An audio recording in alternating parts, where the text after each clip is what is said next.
இந்த உலகத்தில் அல்லாஹு தஆலா நமக்கு தந்திருக்கிற நிஅமத்துகளுள்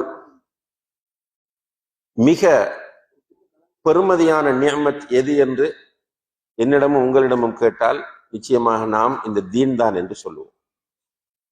அல்லாஹ் தந்திருக்கிற நிஅமத்துகளுள் நீங்க ஆக டாப்ல வைத்து பார்க்கக்கூடிய நிஅமத் எது என்று நம்மிடம் கேட்கப்பட்டால் நிச்சயமாக ஹிதாயத், ஈமான், இந்த மார்க்கம் எனக்கு கிடைத்தது என்று சொல்லுவோம். நிச்சயமாக இந்த தீனை, இந்த ஹிதாயத்தை, ஈமானை சரியாக புரிந்து கொண்ட எந்த ஒரு முஸ்லிமும் அவனிடத்தில் கேட்கப்படக்கூடிய நீ பெற்றிருக்கிற நிஅமத்துகளுள் மிக பெரிய நிஅமத் எது என்று கேட்டால் நிச்சயமாக ஈமான் என்றுதான் சொல்லுவார். அவ்வளவு பெரிய ஒரு நிஅமத் தான் இந்த ஈமான்.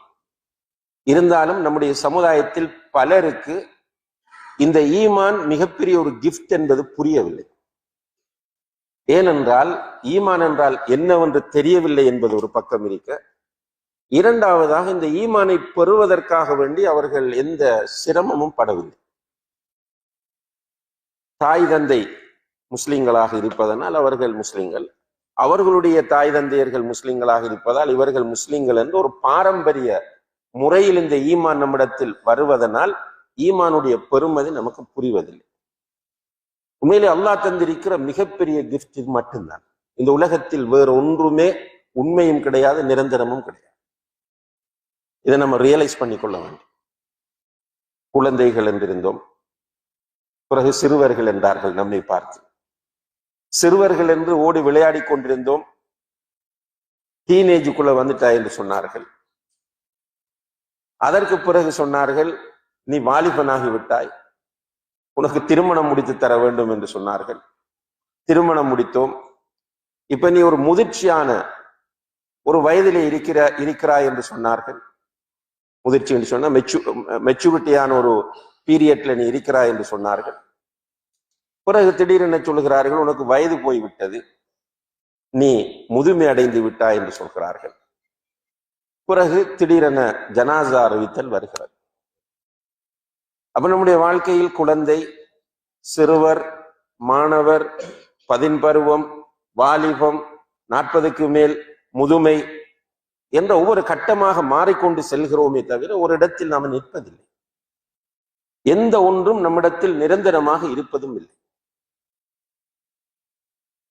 ஹெல்த்தியாக இருக்கிறோம், ஒரு ஏஜ்ல நம்ம சொல்லுவோம் எந்த பார்வை சுப்ஹானல்லாஹ் நான் எல்லாத்தையும் பார்ப்பேன்னு சொல்லுவா. திடீரென பார்த்தா குறிப்பிட்ட காலத்துக்கு பிறகு பார்வை மங்குகிறது, ஸ்பெக்ஸ் தேவைப்படுகிறது.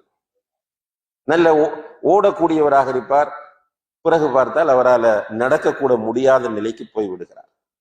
நல்லா சாப்பிடுவார், பிறகு பார்த்தா டயட்டுக்கு மாறுகிறார். எல்லா கோணங்களை நீங்கள் பார்த்தாலும் எந்த ஒன்றும் இந்த உலகத்தில் பெர்மனன்ட் கிடையாது. அப்ப இப்படியான உலகத்தில் நமக்கு அல்லாஹ் தரக்கூடிய மிகப்பெரிய நிஅமத் இந்த ஈமான் தான். இந்த ஈமானை நாம் சரியாக பேணி பாதுகாத்து கடைசி வரைக்கும் ஈமானோடு வாழ்ந்தால் நம்ம வெற்றி. ஈமானை மிஸ் பண்ணி விடுவோமாக இருந்தால் தோற்று விடுவோம். அதிலும் அன்புள்ள சகோதரர்களே, சகோதரிகளே,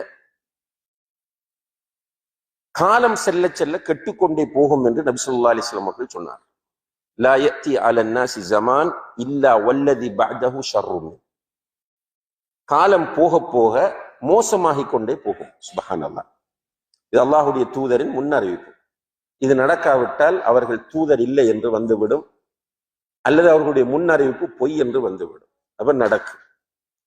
இப்ப காலம் கெட்டுக்கொண்டு போகிறது. காலம் கெட்டுக்கொண்டு போகும்போது ஃபித்னாக்களும் வெளிப்படும். ரசூலுல்லாஹி அலைஹி வஸல்லம் அவர்கள் சொன்னார்கள், லா தகூமு ஸாஅத்து ஹத்தா தظஹரல் ஃபித்ன். ஃபித்னாக்கள் வெளிப்படும் வரைக்கும் உலகம் அழியாது என்று சொன்னார். சுப்ஹானல்லாஹ்.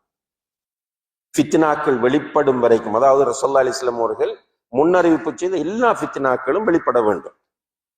அந்த ஃபித்னாக்கள் வெளிப்படாமல் உலகம் அழியாது என்று சொன்னார். ஃபித்னாக்கள் கொஞ்சம் கொஞ்சமா, ஃபித்னாவுடைய வாசலாக ரசூலுல்லாஹி அலைஹி வஸல்லம் அவர்கள் உமர் ரலியல்லாஹு அன்ஹு அவர்களை குறிப்பிடுகிறார். அவர் மௌத்தானால் அந்த டோர் ஓபன் ஆகிவிடும்.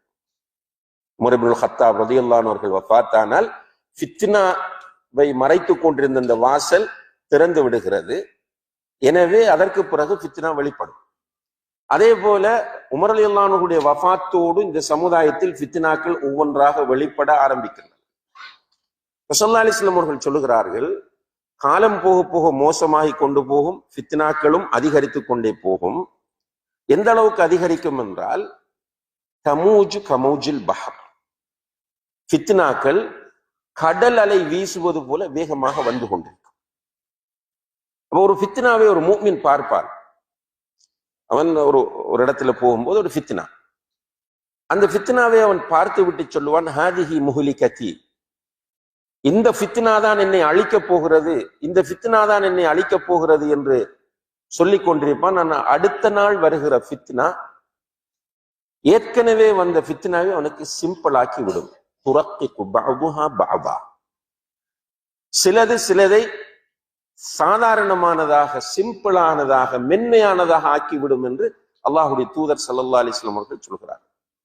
இப்ப ஃபித்னா கூடி கூடி ஒரு கட்டத்தில் எந்த லெவல்ல வந்து நிற்கும் என்றால், யுஸ்பிஹு ரஜுலு முஃமினன் வ யும்சி காஃபிரா, ஒரு மனிதன் காலையில் முஃமினாக எழுந்திருப்பான், மாலையாகும் போது காஃபிராகி விடுவான். நஹூது பில்லாஹ், அல்லாஹ் நம்ம எல்லோரையும் பாதுகாக்க வேண்டும். காலையில் அவன் எழுந்திருக்கும் போது அல்ஹம்துலில்லாஹி அல்லதி அஹ்யானா பஅதமா மாதனா வ இலைஹி நுஷூர் என்று சொல்லுவான், ஃபஜ்ர் தொழுவான். ஆனால் அவன் மற்ற நடவடிக்கைகளில் ஈடுபட்டு கொண்டிருக்கிற போது அவனை அறியாமலே அவன் குஃப்ருக்குள் போய் விழுந்து விடுவான், காஃபிராகி விடுவான். அந்த அளவுக்கு அவனை சூழ ஃபித்னா இருக்கும் என்று நபிகள் நாயகம் ஸல்லல்லாஹு அலைஹி வஸல்லம் அவர்கள் சொல்கிறார். அன்புள்ள சகோதர சகோதரிகளே, ஒவ்வொரு காலத்தில் வாழ்ந்தவர்களும், அதாவது உமர் ரலியல்லாஹு அன்ஹுடைய வஃபாத்துக்கு பிறகு வாழ்ந்தவர்கள் ஒவ்வொரு காலத்திலும் ரசூலுல்லாஹி அலைஹி வஸல்லம் அவர்கள் மறுமைக்காக சொன்ன ஃபித்னாவுடைய ஜமான் இதுதானோ என்று அவர்கள் சந்தேகப்பட்டு வாழ்ந்திருக்கிறார். உதாரணமாக சுஃபியான் ரஹிமஹுல்லா அவர்கள் சொல்லுகிறார்கள், ஹாதா ஜமனு சுகூத் வ லுஸூமுல் புயூத் வ தலபு இலல் கூத். அவர் தாபிஇ, அவர் சொல்லுகிறார், தாபியா அல்லது தபஅ தாபிஇ, அவர் சொல்லுகிறார், இந்த காலம் ஜமனு சுகூத், சைலண்டாக இருக்க வேண்டிய காலம், வ லுஸூமுல் புயூத், வீட்டோடு இருக்க வேண்டிய காலம், வ தலபு இலல் கூத், வெளியே வந்தால் உணவு தேடுவதற்காக வர வேண்டிய காலம். இது சமூகத்தோடு சேர்ந்து வாழுகிற காலம் கிடையாது. அதாவது அவர் நினைக்கிறார் அவருடைய காலத்தை ஃபித்னாவுடைய காலம் என்று. இப்படி ஒவ்வொரு காலத்திலும் வாழ்ந்தவர்கள் அவர்களுடைய காலத்தை ஃபித்னாவுடைய காலம் என்று நினைத்தார்கள். ஆனால் உண்மையில் நாம் வாழுகிற இந்த காலத்தில் மிக பெரிய அளவில் ஃபித்னாக்கள் வெளிப்பட்டிருப்பதை நாம் கண்கூடாக பார்க்கிறோம். யாருமே மறுக்கவும் முடியாது. இப்ப ஃபித்னாவை நம்ம எடுத்து பார்த்தால் இன்று எல்லா இடங்களிலும் உச்சகட்டத்தில் இருப்பதை அறியலாம். எல்லா துறைகளிலும், எல்லா இடங்களிலும். முதலாவது நீங்கள் தீனுடைய விஷயத்தை பாருங்க. மார்க்க விஷயத்தில் மிகப்பெரிய அளவு ஃபித்னா நடக்கிறது. ஒரு பொது மகனாக நீங்கள் எல்லோரும் இந்த விஷயத்தில் மிகப்பெரிய மன அழுத்தத்தோடு இருக்கிறீர்கள் என்பதை யாரும் மறக்க முடியாது. தீனிலே உருவாக்கப்பட்டிருக்கிற அல்லது தீனுடைய விஷயத்தில் வெளிப்படுத்தப்பட்டிருக்கிற ஃபித்னாக்களை பார்த்து எல்லோருமே ஒரு வகையான ஸ்ட்ரெஸ், ஒரு மன அழுத்தம். என்னது தீனுடைய விஷயத்தில் ஏன் இப்படி? ஒரு கோணத்தில் பார்த்தால் தீனில் பிடிப்பு என்பது இல்லாமல் இருக்கிறது, இருக்கா இல்லையா? அப்ப ரசூலுல்லாஹி அலைஹி வஸல்லம் அவர்கள் சொல்லுகிறார்கள், ஃபித்னா கூடுதலாக வரும்போது அந்த நேரத்தில் மார்க்க பற்று என்பது குறையும். இப்ப மார்க்க பற்றோடு வாழ்வது என்பது எப்படி மாறும் என்றால், அல் முத்தமஸ்ஸிகு லிதீனிஹி கல் காபிது அலல் ஜமர். மார்க்க பற்றுடன் வாழ்வது என்பது கையில் நெருப்பு தணலை வைத்திருப்பது போன்று கஷ்டமாக இருக்கும். உண்மையில இன்றைக்கு நம்ம அதை ஃபீல் பண்ணுகிறோமா இல்லையா? இது ஒரு பெரிய ஃபித்னா. நிறைய மார்க்கம் பேசுகிறார்கள், மாஷா அல்லாஹ், அதுக்கு குறைச்சல் இல்லை. ரசூலுல்லாஹி அலைஹி வஸல்லம் இதையும் ஒரு ஃபித்னாவாக முன்னறிவிப்பு செய்திருக்கிறார்கள். பேச்சாளர்கள் அதிகரிப்பார்கள். சுப்ஹானல்லாஹ். இந்த ஃபித்னாவில உண்டுதான் பேச்சாளர்கள்